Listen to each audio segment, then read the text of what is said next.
네, 오늘은 그 임승택 교수님의 초기불교 8번째 시간 붓다의 마지막 가르침입니다.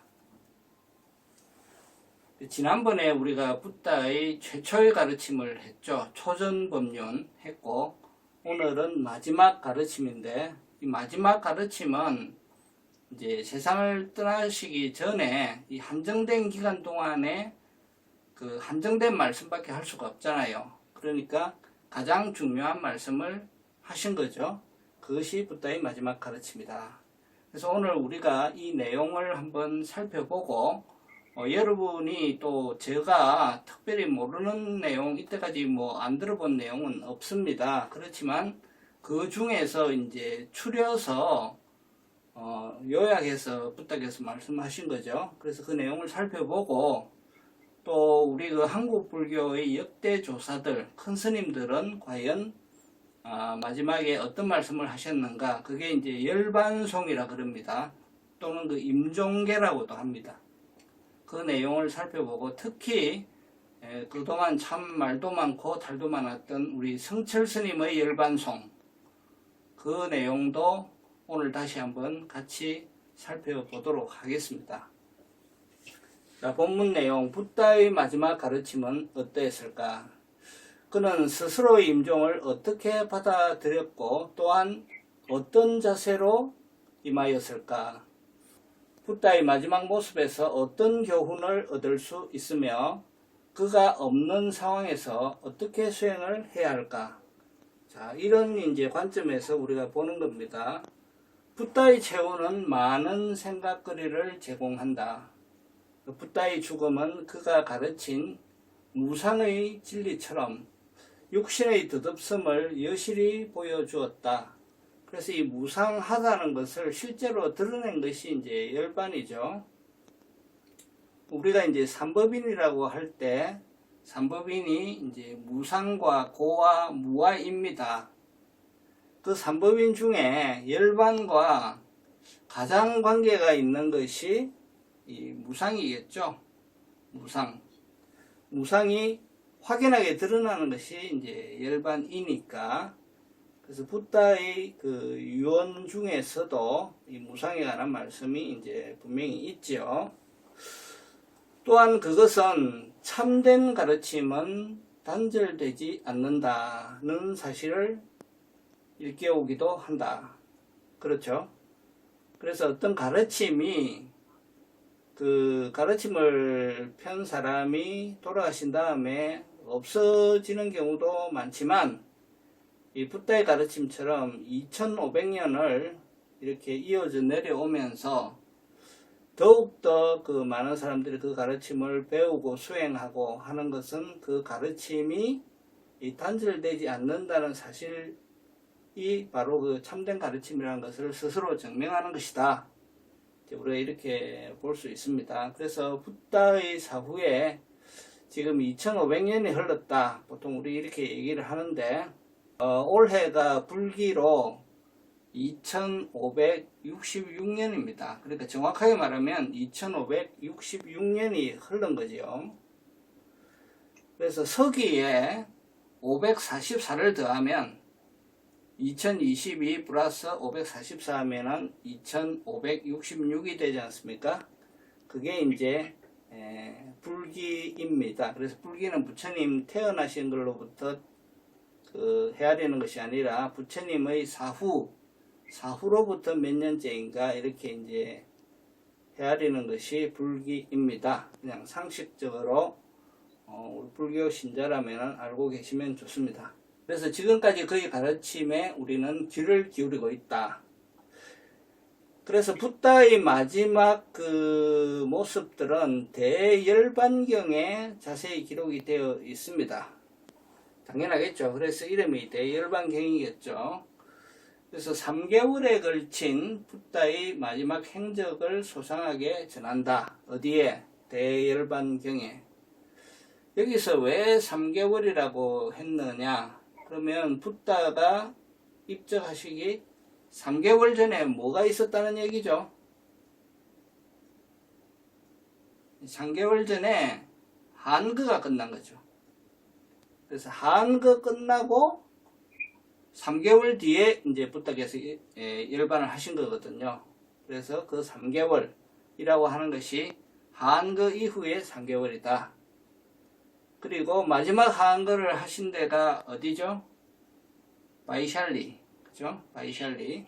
그래서 바이샬리는 마지막 한거를 하신 곳이고, 또 최초의 비구니 교단이 성립된 곳이고, 또 2차 경전 결집이 일어난 곳이다.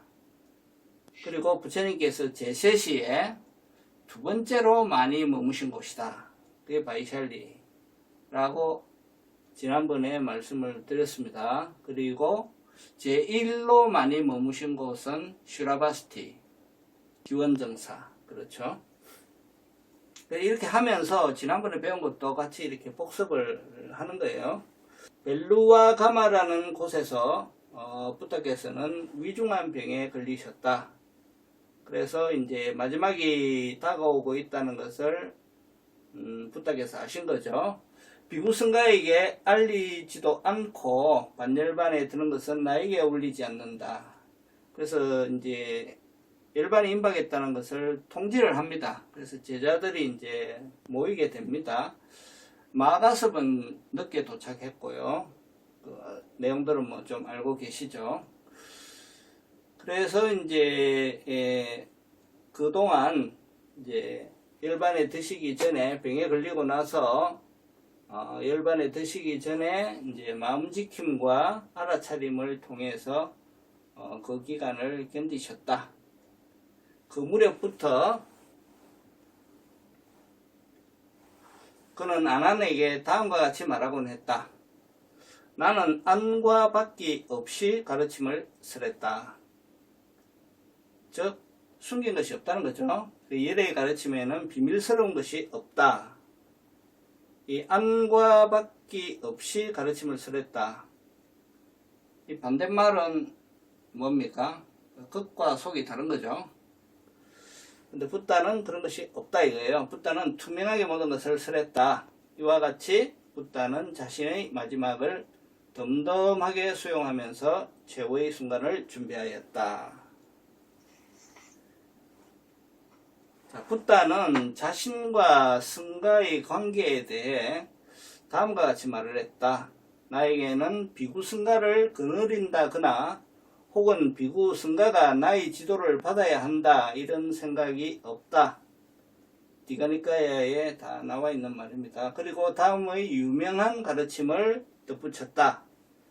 자, 그래서 지금 얘기하는 이 말씀이 이제 사실상 붓다의 그 열반송에 해당이 되는데요. 자신을 섬으로 삼고 자신을 귀처로 삼아 머물고 남을 귀처로 삼아 머물지 말라. 이제 섬으로 삼고라고 표현을 했는데 이제 한문으로 번역할 때는 등불로 삼고 이렇게 이제 번역을 했죠. 의미는 같은 말입니다. 또한 법을 섬으로 삼고 법을 등불로 삼고 법을 귀처로 삼아서 머물고 다른 것을 귀처로 삼아 머물지 말라. 디가니까야 3권 100번째 개송. 그래서 자등명, 법등명, 자귀, 법기 이것이 그 붓다 유훈의 핵심 내용이다. 이렇게 얘기를 하고 있습니다.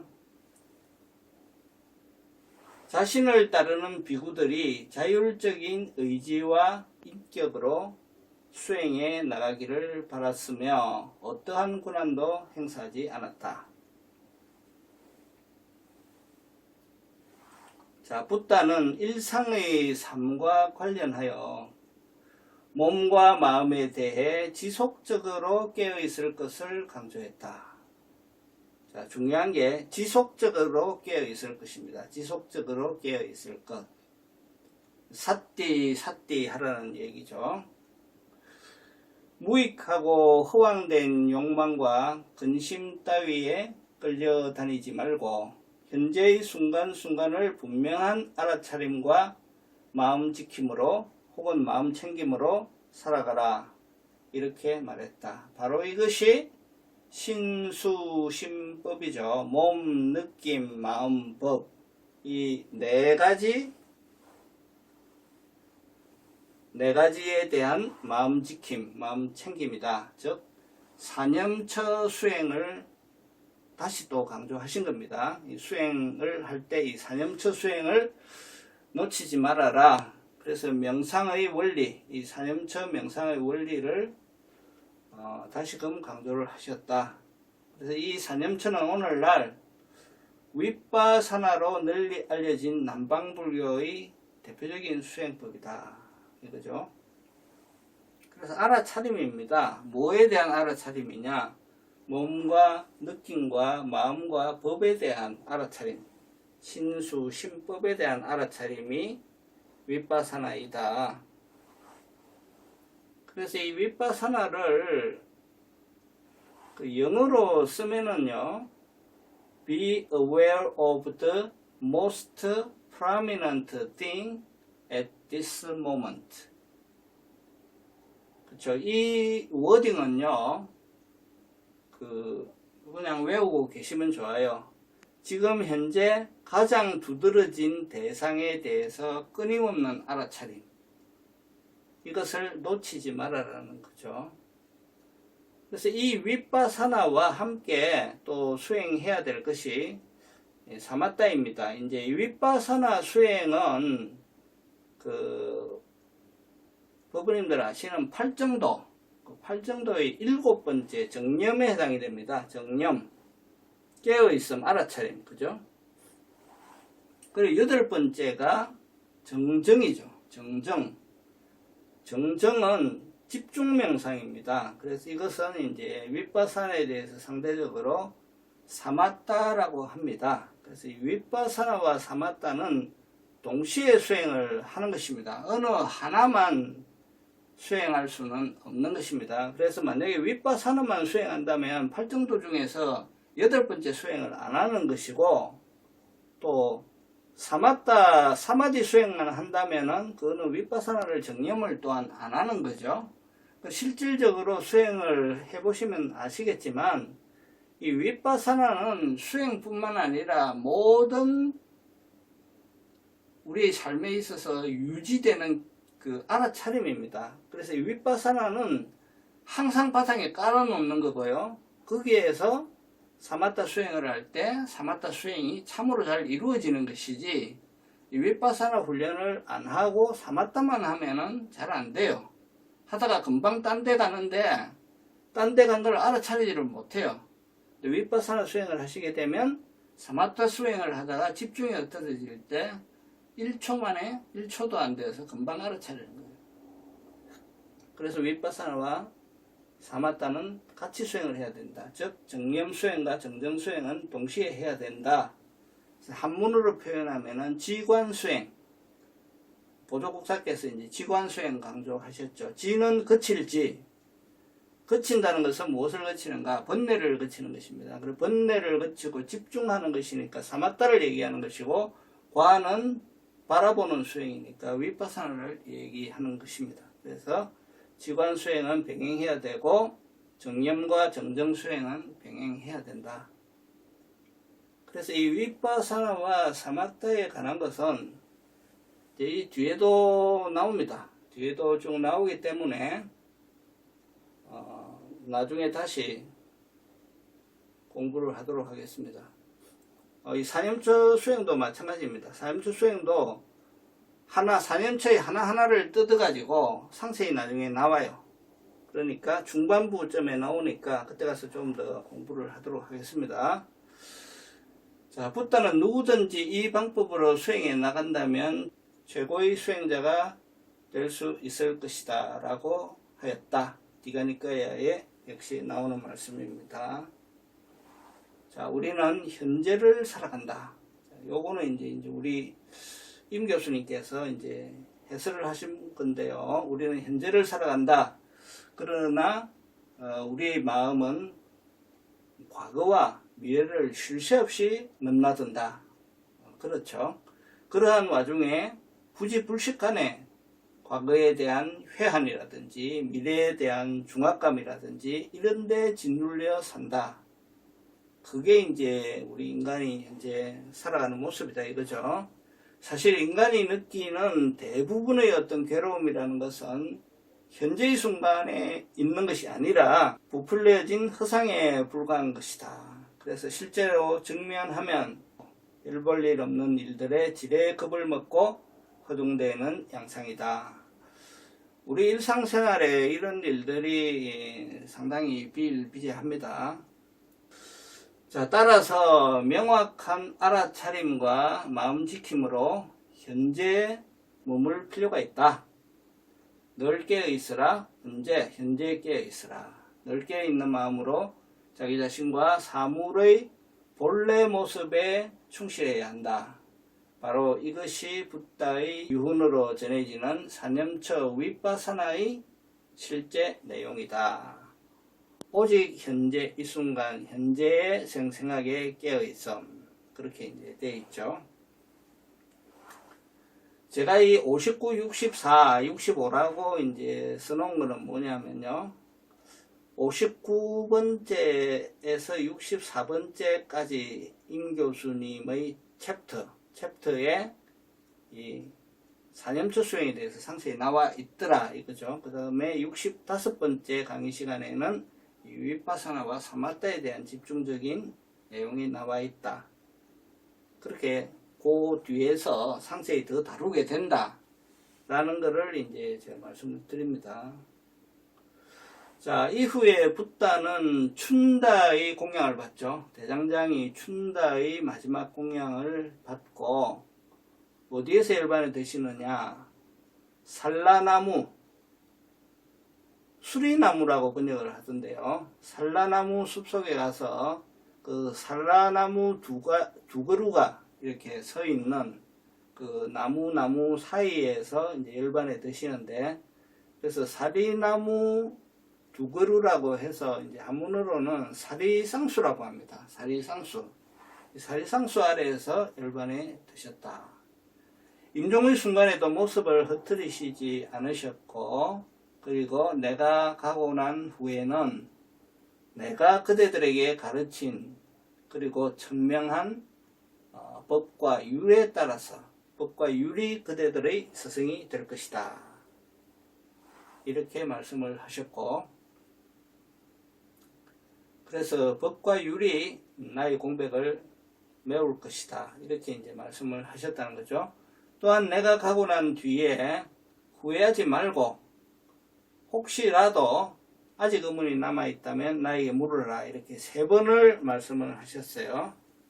그래서 3번을 말씀을 하신 다음에 제자들이 주변에 있는 제자들이 의심이 있거나 혼란스러운 사람이 남아있지 않음을 확인을 하시고 그리고 열반에 드셨다. 그래서 열반에 드시기 직전에 하신 마지막 말씀은 이겁니다. 비구들이여 참으로 당부하노라. 지음에 의한 것, 즉 행위죠. 지음에 의한 것, 지음에 의한 것은 소멸하는 법이다. 삿배 상가라 아니자. 재행무상, 재행은 무상한 것이다. 게으름 없이 뜻하는 것을 이루어라. 이렇게 디가니까야 중아함경 제1권 156번 개송에 기록이 되어 있습니다. 자, 그래서 재행무상은 그때 우리가 공부한 3법인 삿배 상가라 아니자 인데, 이 행이 이제 상가라거든요. 행이 이 3가지로 구성되어 있다고 그랬죠. 신행, 의행, 의행, 신구의 3업, 신구의 3가지를 동원해서 이 행을 만드는 것이죠. 그래서 이 만들어낸 행에 의한 모든 것은 무상한 것이다. 이거를 이제 다시금 강조를 하신 거예요. 붓다 열반에 관한 얘기는 상당히 많이 반복적으로 들었을 것입니다. 그래서 조용히 그 의미를 다시 이제 되새긴다 하는 차원에서 이 내용을 보시면 되고요. 특히 이제 무상에 관한 내용이 많죠. 그죠? 무상에 관한 내용이 많다. 그래서 종합해서 이 우리 부처님의 열반에 저음한 가르침과 또 역대 우리 조사 스님들의 가르침을 열반송을 통해서 한번 보겠습니다. 우리 조사 스님들 열반송도 보면은 참 재미있어요. 그 뜻이 심오함과 더불어 그 각각의 그 개별적인 그분들의 성품이 참 많이 드러나요. 이 열반송을 보시면은. 그래서 한번 보십시오. 자, 열반송 혹은 임종계라고도 합니다. 임종에 이르러서 마지막으로 없는 개송이다 이거죠. 혹은 이제 열반송 이렇게도 표현을 합니다. 맨 처음 이제 놓은 것이 이제 부처님 열반송이니까 다시 한번 보면은 스스로를 등불로 혹은 스무로 삼고 스스로에 의지하라. 법을 또는 진리를 등불로 삼고 스무로 삼고 법에 의지하라. 자등명, 법등명, 자기, 법기. 이것이 이제 부처님의 열반송입니다. 혹은 이제 요 뒤에를 열반송이라고 하는 경우도 있는데, 요거는 이제 유훈입니다. 재행이 무상하니 방일하지 말고 정진하라. 그래서 마지막 남겨지는 제자들에게 꼭 당부하고 싶은 말씀이 이 두 가지에 다 요약되어 있다. 이렇게 보시면 되겠습니다. 자, 그 다음에 열반송 하나를 볼게요. 천계만사량, 1000가지 계획과 10,000가지의 생각, 그죠? 홍로 1.설이다. 그 1000가지의 계획과 10,000가지의 생각이 붉은 화로 속에 들어가는 한 송이 눈에 불과하다. 그죠? 뭐를 이제 말씀하시는지 우리 짐작이 가죠? 그 다음에 진흙소가 물 위를 간다. 자, 니우가 수상 물 위를 간다 이거예요. 그러니까 대지 허공열이라 하늘과 땅이 갈라진도다. 요거는 이제 조금 이제 어렵게 이제 들어가죠. 자, 여러분, 진흙소가 물 위를 가면 어떻게 됩니까? 이 진흙소가 물 위를 가는 게 우리 인생이에요. 진흙소가 물 위를 가는구나. 그러면서 하늘과 땅을 가르는구나. 하늘과 땅이 열리는 거죠. 누구한테? 나한테. 그죠? 계속 한번 보겠습니다. 자, 삶이란 한 조각의 구름이 일어나는 것이요. 죽음은 한 조각의 구름이 사라지는 것이다. 구름이 본래 실체가 없는데 생사가 가고 옴이 또한 그러하도다.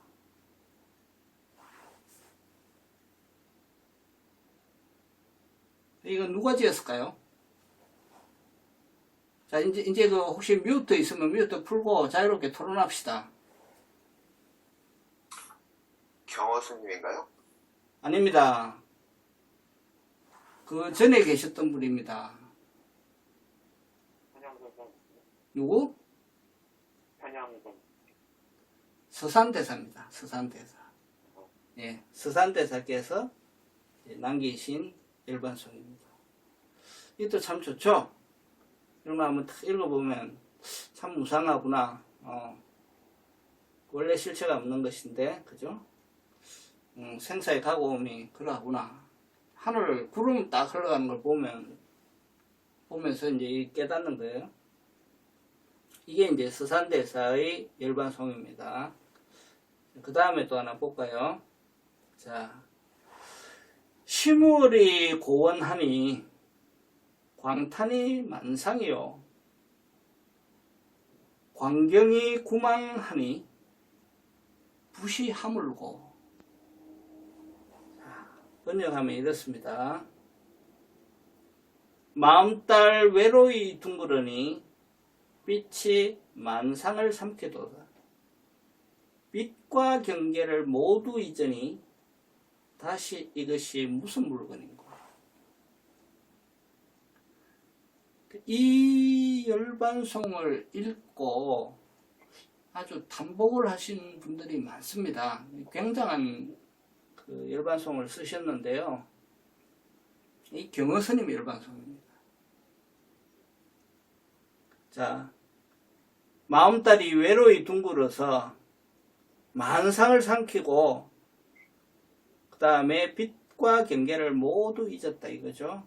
그 다음에 다시 이것이 무슨 물건인고. 이 맨 마지막 구절이 뭡니까? 이먹고 아닙니까? 이먹고. 그죠? 그래서 한바탕 하고 다시 이먹고로 돌아가는 거예요.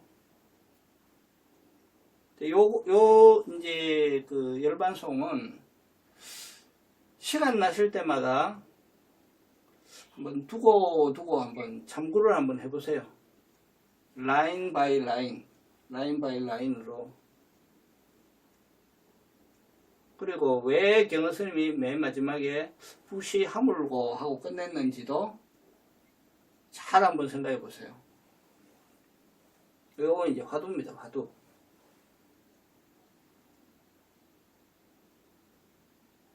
자, 그 다음에 차세 타세간 이 세상 저 세상 오고 감을 상관하지 않으나 은혜를 입은 것이 대천개만큼 크고 은혜를 갚은 것은 작은 시내와 같음을 하나노라. 자, 이 세상 저 세상 가고 오는 거는 내가 상관하지 않는데 이 세상에 와서 은혜 입은 것은 큰 대천 세계만큼 내가 은혜를 입었는데 내가 가기 전까지 은혜를 갚은 것은 작은 시냇물보다도 못하다. 이게 이제 열반송인데 이제 성품이 드러나시죠. 이 어느 스님 열반송 같아요?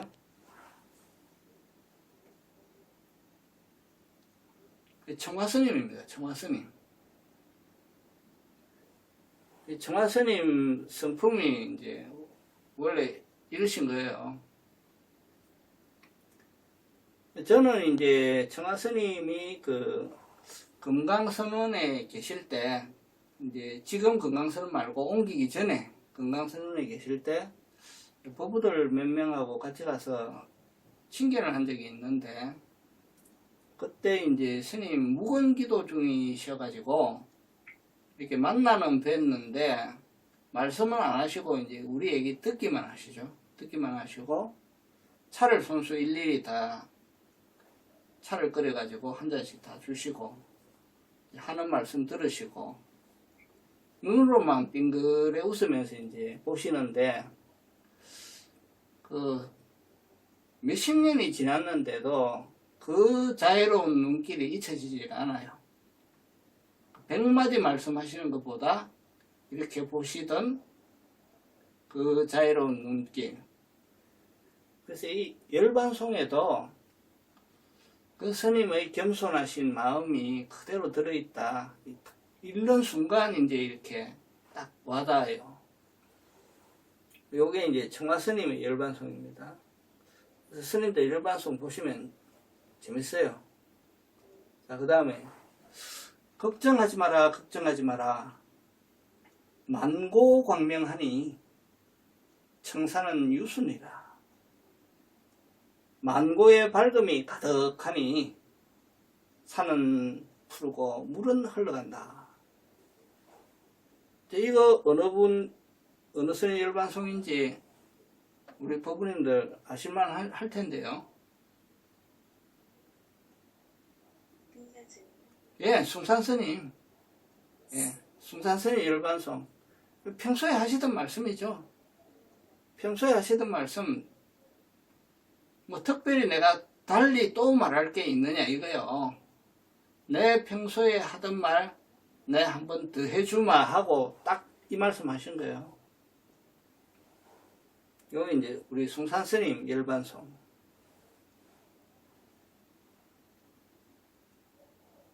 자, 이것도 상당히 재밌어요. 여기도 보시면은, 자, 스님의 열반송을 물으면 어떻게 할까요? 나는 그런 거 없다. 그래도 한평생 사시고 남기실 말씀이 없습니까? 할 말이 없다. 그래도 누가 물으면 뭐라고 답할까요? 달리 할 말이 없다. 정 누가 물으면 그 노장 그렇게 살다가 그렇게 갔다고 해라.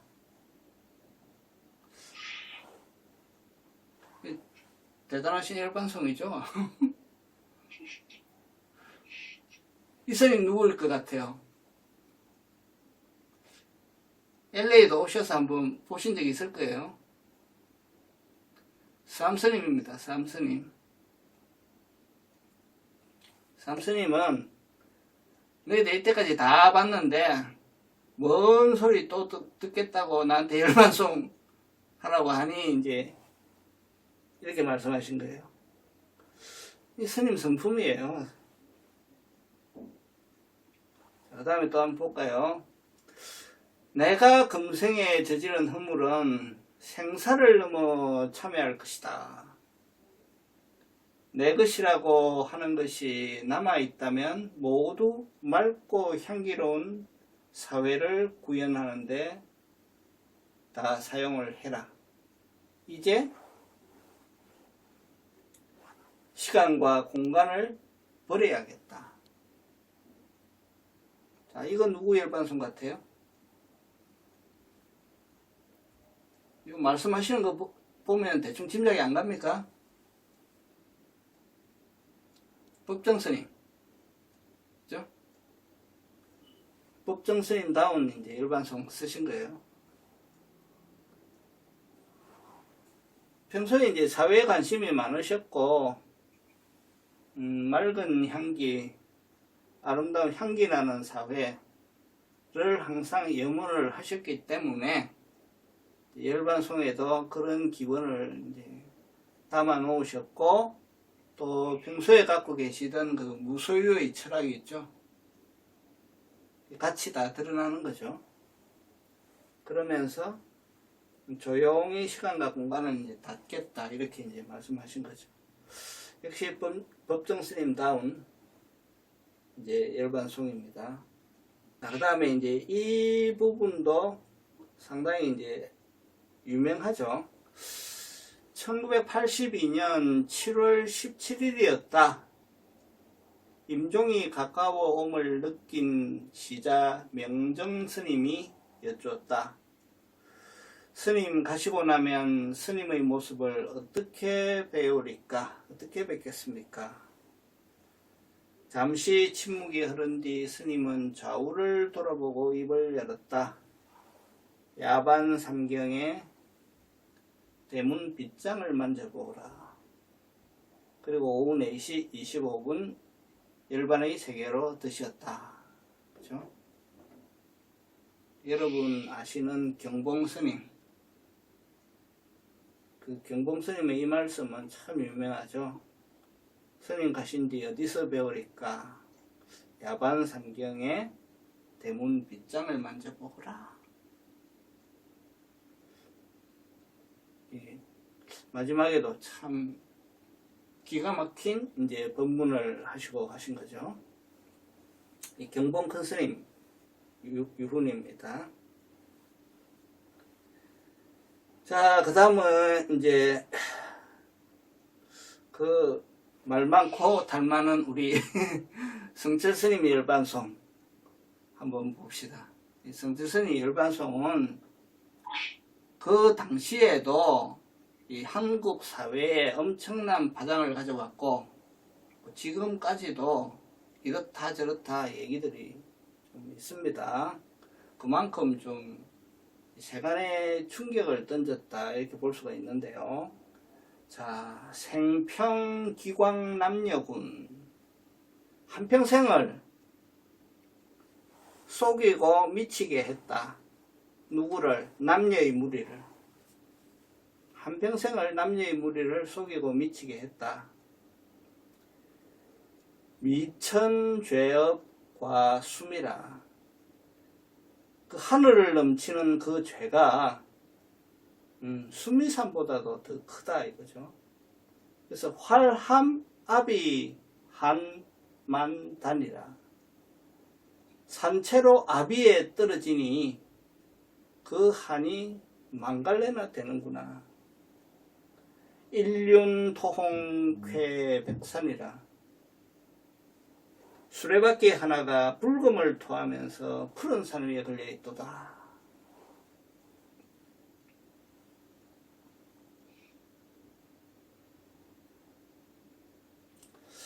자, 이게 이제 그 대선사 성철 스님이 이런 열반송을 딱 던져 놓으니까 그 대한민국이 난리가 난 거죠.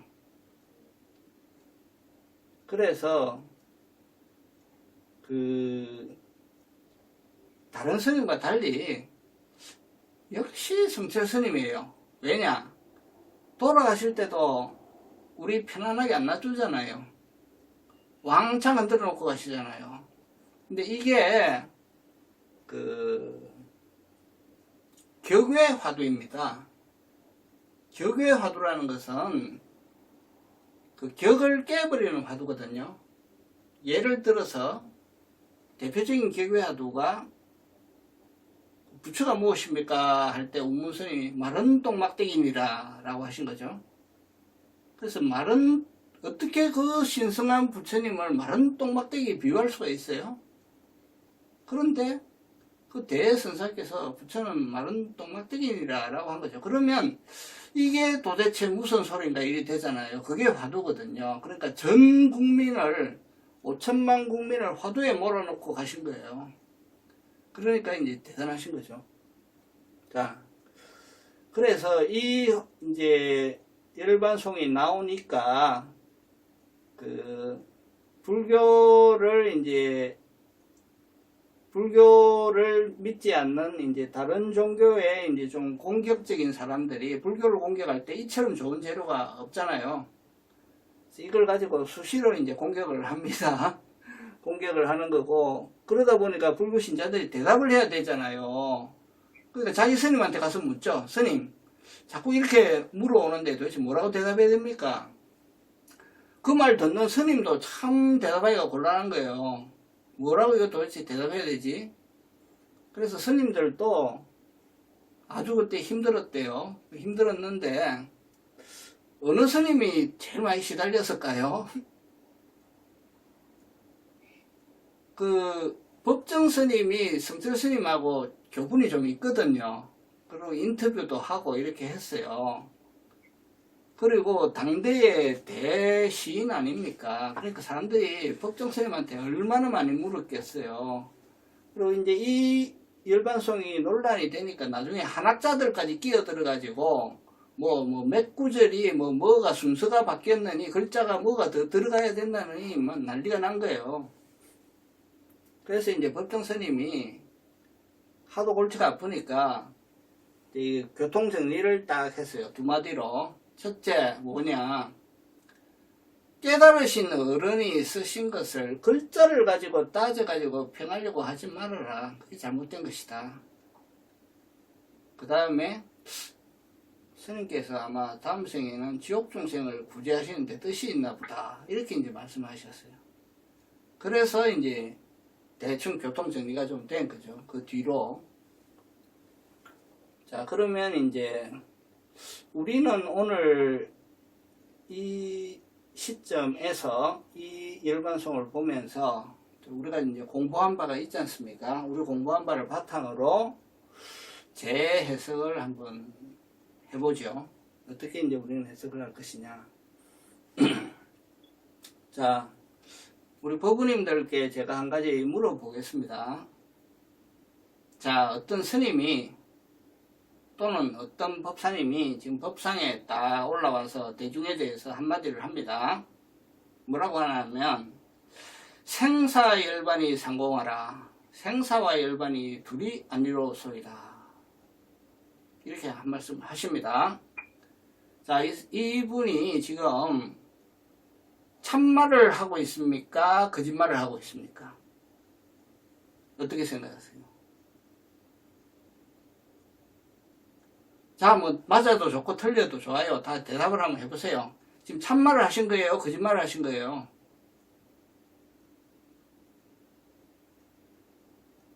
우리 최보부님, 지금 참말 하신 거예요? 거짓말 하신 거예요?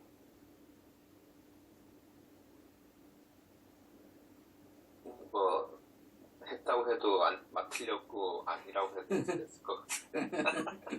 우리 회장님은 어떻게 생각하세요? 참말 하신 거예요? 거짓말 하신 거예요? 참말도 되고 거짓말도 된다. 어쩌면 참말이 되고 어쩌면 거짓말이 됩니까?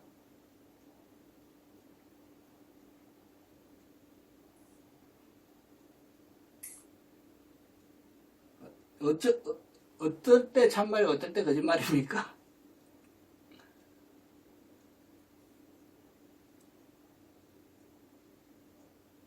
자, 선수행을 하신, 예, 말씀하세요. 예, 생각 좀 해볼게요. 오케이. 자, 그러면 이제 제가 말씀을 드리겠습니다. 자, 성철 스님한테 제가 이 질문을 했다고 합시다. 스님, 저분 지금 참말 하시는 거예요? 거짓말 하시는 거예요? 그럼 성철 스님 뭐라고 답했을까요? 쓸데없는 생각하지 말았을 것 같아요. 응?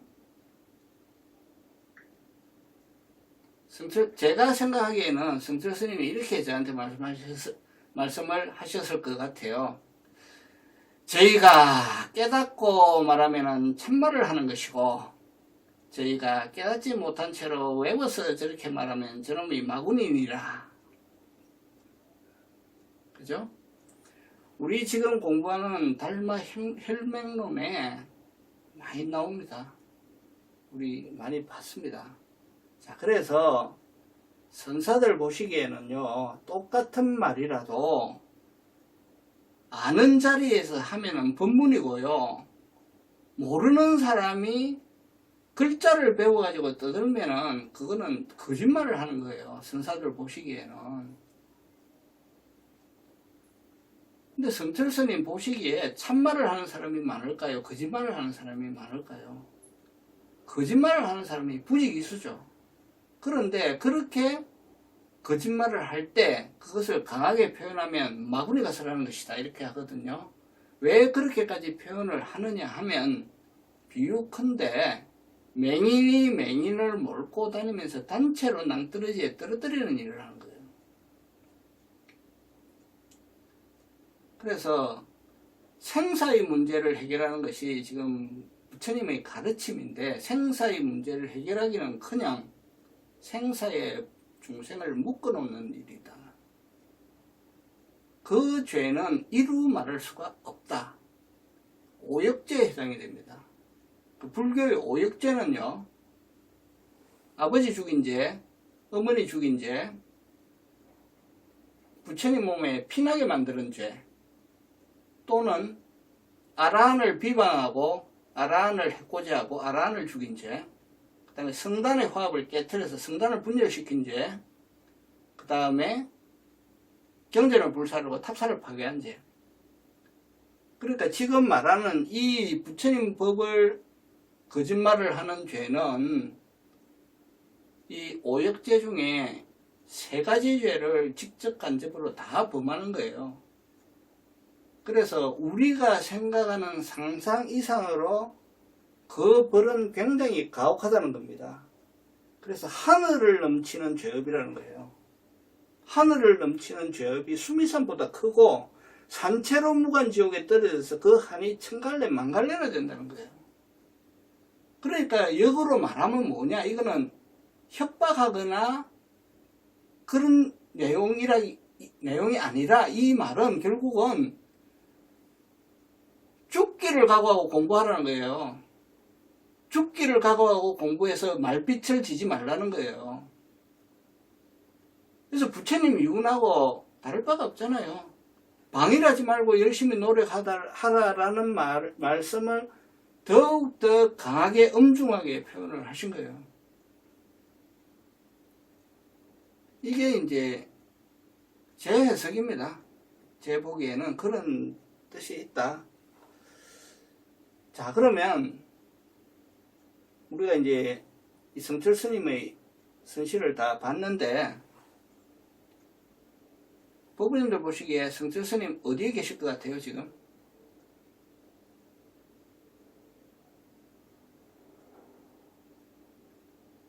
성철 스님은 지금 지옥에 계신다. 지옥에서 지옥 중생을 구제하고 계신다. 맞습니까?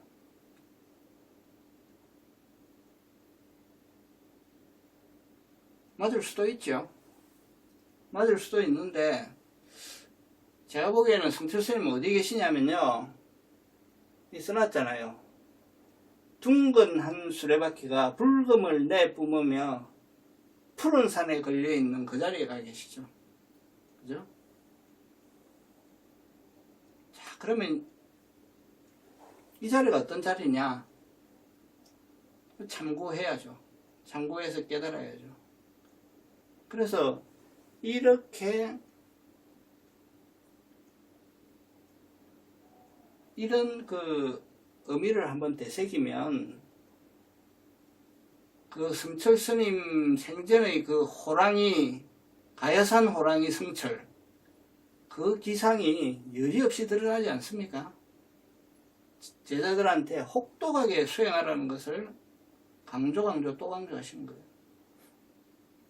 그래서 이 자리를 반드시 깨달아라. 둥근 한 수레바퀴 불금을 내뿜으며 푸른 산에 걸려있는 자리를 깨달아라. 그리고 중생을 교화하라.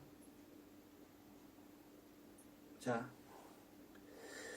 이게 이제 제가 그 성철 스님의 열반송을 보는 입장인데, 자, 그런데 또 다른 측면이 하나 있습니다. 또 다른 측면은 뭐냐 하면, 제가 지금 말씀드린 게 다 유의법입니다. 유의법인데, 과연 스님이 유의법 자리에서만 이런 글을 쓰셨을까? 이런 생각을 할 수가 있죠. 그래서 제가 이제 지금까지 말씀드린 내용으로, 자, 스님, 이런 뜻으로 열반송을 쓰신 게 맞죠? 이랬으면 이제 스님 주장자로 저를 또 한 대 때리시겠죠. 자, 그 얘기는 무슨 얘기냐 하면, 자, 이제 그 유의법에 의한 해설 말고 이제 무의법에 의해서 이 시를 한번 더 보겠습니다. 자, 이 시는 그 무의법에서 얘기를 하자면요. 자, 지금 유의법에서 얘기할 때는 깨달은 자가 설할 때는 부처님의 말씀이고, 깨닫지 못하고 부처님의 말씀을 문자를 빌어가지고 설할 때는 그것은 마구니가 설하는 것이다. 이렇게 이제 얘기를 했는데, 하나는 참말을 한 것이고 하나는 거짓말을 한 것이다 이거죠. 그런데 이제 제 견해로는 이 무의법에서 이 선시를 볼 때는요, 성철 스님이 무의법에서 이 시를 쓰셨다면 깨달은 자나 깨닫지 못한 자나 그 말이 전부 거짓이다. 둘 다 거짓이다. 이거죠. 자, 그러면 이건 또 무슨 소리냐 이거 아닙니까? 이거는 이제 화두예요. 화두로서 제가 떠들만한 성질이 못 되고 우리 법부님들이 간화선을 하면서 참고를 하셔야 되는 화두예요. 자, 이와 관련해서 다른 얘기 하나를 소개를 시켜드리겠습니다. 그 얘기는 누구의 얘기냐면 해암스님 얘기입니다. 해암스님이 두 분이 계세요. 한 분은 해인사 방장을 하시면서 10대 조계종 종정을 지내시고 2001년도에 열반하신 해인사 해암스님이 계시고요. 이제 그 해암 스님이 한 분 계시고, 그 다음에 이제 오늘 말씀드리는 해암 스님은 그 만공 스님의 이제 으로부터 전법계를 받고 이제 수덕사 방장을 이후에 지내시고 85년도에 입적하신 이제 해암 스님입니다. 그래서 우리 그 금당 그 김재범 법사님이 이 해암 스님 문화에서 이제 수학을 하셨죠. 해암 스님의 제자로부터 이제 배우셨는데 요 해암 스님입니다. 해암 스님. 요 이제 해암 스님 쓰신 책인데 이제 절판이 돼서 구하기 어려운데 제가 좀 힘들게 구했어요. 벼랑 끝에서 길을 묻는 그대에게. 이 해암 스님이 이제 스승이 만공 스님인데, 이 만공 스님이 용성 스님하고 친했다 그래요. 그래서 두 분이 만나서 법담도 자주 하시고 법거량도 하시고 했는데, 이 어느 날 용성 대사가 그 당시에 이제 오대산에 계실 때 이 만공 스님을 만나가지고 한마디를 탁 던졌어요. 뭐라고 던졌냐면 어묵동정을 떠나서 한마디 일러보게 이렇게 했거든요. 어묵동정이라는 것은 말할 때, 침묵할 때, 움직일 때, 움직이지 않을 때, 이 네 개를 다 떠나서 한마디 일러라. 그러니까 만공스님이 탁 막혀버렸어요. 거기서 탁 막혀가지고 말을 못하니까 다시 용성대사께서 양구입니까? 이렇게 물었어. 양구라는 뭐냐면 선량할 양자에 오래를 구자인데 기다릴 구자가 되거든요. 그러니까 내가 좀 더 기다려주면 당신이 답을 하겠소 이 말이에요. 그러니까 만공스님이 아니요 이랬어요. 그래서 문답이 거기서 끝이 났대요. 그래서 만공스님의 제자가 뛰어난 제자가 계시죠. 전강스님. 전강스님이 찾아왔을 때 만공스님이 이러이러한 일이 있었네 라고 말을 하니까 전강스님이 하시는 말씀이 두 선사께서 서로 부둥켜 안고 진흙탕 속에서 뒹굴었습니다. 이렇게 얘기를 했어요. 그러니까 만공선사께서 그대는 그러면 어떻게 답을 하겠느냐 라고 하니까 어묵동정을 떠나서 무엇을 이르란 말입니까? 이렇게 말을 했어요. 그러니까 만공스님이 옳다 옳다 옳다 이렇게 세 번을 얘기한 거예요. 그러니까 큰 스님들도 놓칠 때가 있어요. 놓치면 제자가 다시 일깨워줄 때도 있는 겁니다. 그래서 이 얘기를 해암선사에 하니까, 해암스님한테 그 당시 하니까, 해암스님이 정강스님하고 친구거든요. 그래서 같은 이제 만공스님 문화에서 이렇게 수학을 하는 처지인데, 이 해암스님께서 이거 보통 얘기가 아니다고 깊이 참고에 들어간 거예요. 깊이 참고를 하고, 거기서 이제 깨달음을 얻고, 정강스님을 만났을 때 정강스님한테 나에게 똑같은 말을 한 번 더 물어보시오 했어요. 그래서 정강스님이 어묵동정을 떠나서 한마디 이르시오 하니까 그때 해암스님이 대답한 것이 해암스님의 공식 오도송입니다.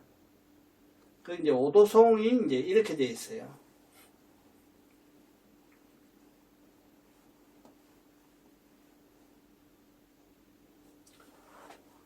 어묵동정구 계중유감착 문화동정리 즉 발기상종이라.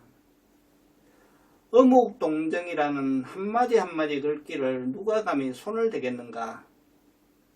어묵동정을 떠나서 한마디 하라고 나에게 묻는다면 나는 깨진 그릇은 서로 맞추지 못하리라. 이게 이제 해암스님의 답변이자 해암스님의 오도송에 해당이 됩니다.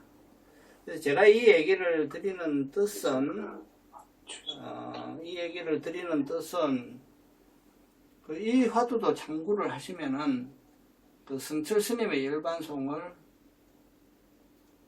이해하실 수가 있어요. 제 견해로는. 그래서 두 개송을 다 한번 참고를 해보시고 어느 개송을 먼저 답화를 하시고 어느 개송을 나중에 답화를 하실지 하나를 이해하시면은 나머지 하나도 이해를 하실 것이다. 깨달으실 것이다. 이제 이렇게 생각을 합니다. 자, 그래서 오늘은 부처님의 그 열반송 그 마지막 가르침과 더불어 우리 역대 조사 스님들의 마지막 가르침을 같이 한번 살펴봤습니다. 그래서 공부도 겸하고 또 그 스님들을 다시 한번 이제 추억하는 거죠. 다시 한번 추억하는 겸 해서 그런 시간을 가져봤습니다. 자, 제가 드리는 말씀은 오늘 여기까지 하고요. 오늘 뭐 여러 얘기들, 많은 얘기들을 했는데요. 혹시 이제 그 의문사항이나 혹은 뭐 하실 말씀이나 뭐든 편하게 하실 말씀 있으시면 같이 그냥 담화하듯이 편하게 말씀을 듣도록 하겠습니다. 네, 감사합니다. 성불하십시오.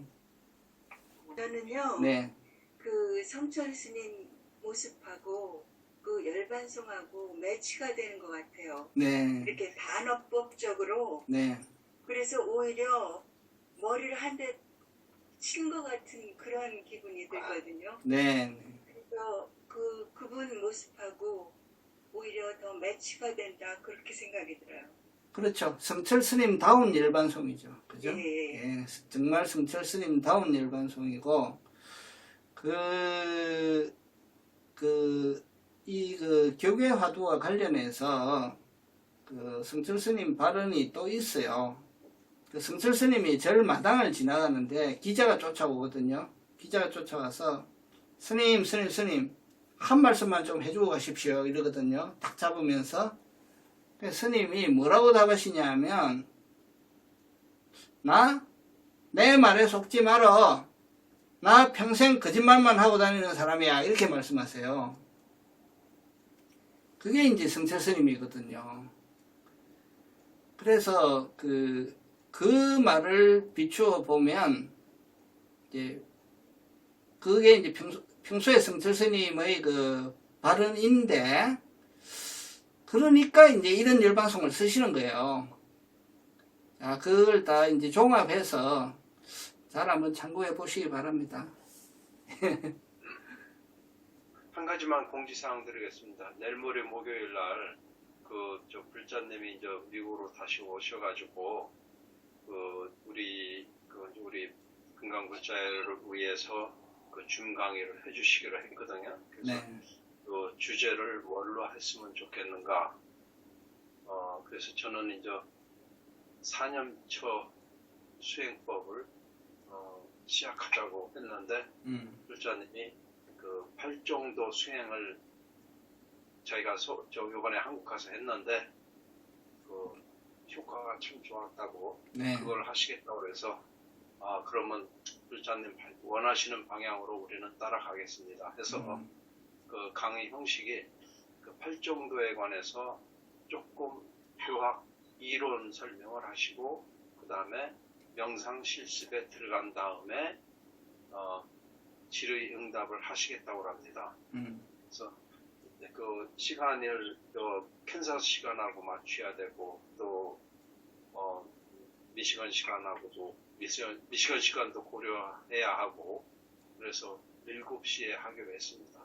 네. 저는 그 남방불교 수행법을 생각할 때 항상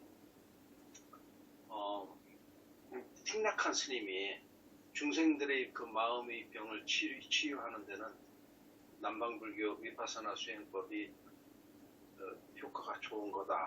그렇게 네. 말씀하시고 틱낙한 스님 자체는 임재종의 그 선종풍을 이어받으신 분이지만 네.